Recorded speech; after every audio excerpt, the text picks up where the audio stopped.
మీ జీవితంలో అనుక్షణం భౌతికంగా, మానసికంగా, భావపరంగా లేదా శక్తిపరంగా మీరు ఏదో ఒక రకమైన చర్య చేస్తూనే ఉంటారు.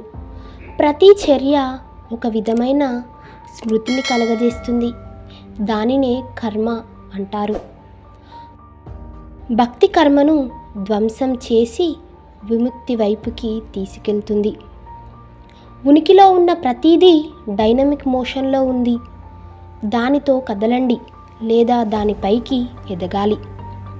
ప్రేమ, కరుణ మరియు శాంతియుతంగా మారటానికి ఆధ్యాత్మిక బోధన లేదా అభ్యాసం అవసరం లేదు. ఇది కేవలం సాధారణ భావన. మీరు పెయింట్ చేయాలనుకుంటే మొదట మీకు ఖాళీ క్యాన్వాస్ అవసరం. సంగీతం తెలియాలంటే మౌనం తెలుసుకోవాలి.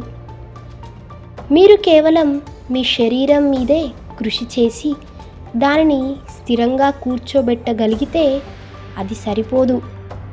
మీరు మీ మనసుని, భావోద్వేగాలను, శక్తిని కూడా స్థిరపరచాలి. మీలోనున్న జీవం వికారంగా ఉండలేదు. వికారమంతా మీ మనస్సు సృష్టించిందే. పరిష్కరించేందుకు అవకాశాలు కూడా లేని చిక్కు సమస్య మనస్సు. దానిని అర్థం చేసుకునే ప్రయత్నం అర్థరహితం. ప్రేమించగల, ఆదుకోగల, జీవితాన్ని అనుభూతి చెందగల మీ సామర్థ్యం అపారం. మీకున్న పరిమితి మీ శరీరం, మనస్సుతోనే. మీరు మార్పును ప్రతిఘటిస్తే మీరు జీవితాన్ని వ్యతిరేకిస్తారు.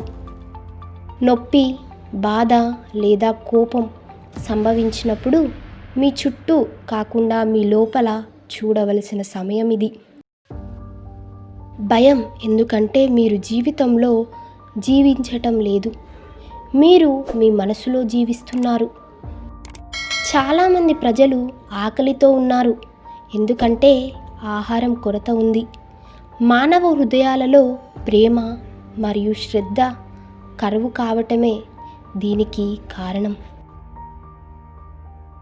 మీకు ఈ వీడియో నచ్చినట్లయితే లైక్ చేయండి, షేర్ చేయండి, అలాగే మా ఛానల్ను సబ్స్క్రైబ్ చేయండి.